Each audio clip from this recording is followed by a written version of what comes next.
Do designated pilot examiners have a certain quota for how many airmen they have to pass or fail on practical tests?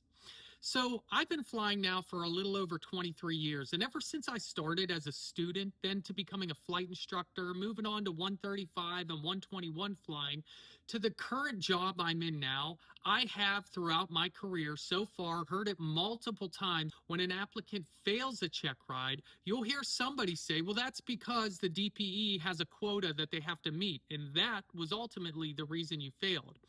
To answer this in short, no. The DPEs do not have a quota. And stick with me just for a minute or so that I can explain to you what I mean by that. So the examiners have to get direct oversight every year by the FAA. And all of that oversight is outlined in the FAA's Order 8000.95, which is a designee management and oversight order. And in there, throughout the course of any given year, the FAA is overseeing and managing them to determine that they exhibit professionalism, technical skills, and integrity when they're conducting the check rides.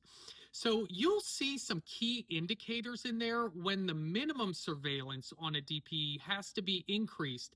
And sometimes it'll be because there's a high pass rate from the DPE or a lower pass rate by the DPE. But that's not a bad thing because it's just wanting the FAA to go out and make sure that the DPE is following the standards and the guidance for conducting that check ride. The only standard that there is for any check ride under Part 61 is either the ACS or the PTS, respectively. How do you know that?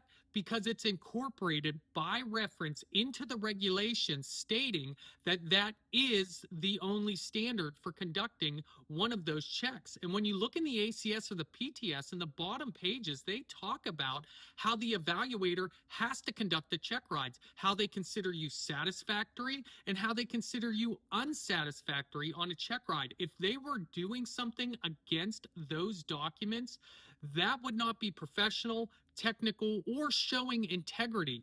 And when something like that happens, they can be reprimanded for those things. And so it does not benefit a designated pilot examiner to meet some sort of internal quota that they want to have, because they would not, in that case, be following the ACS or PTS and would be in a non-compliance with the regulatory requirement for making sure that they're staying within the standards on those practical tests.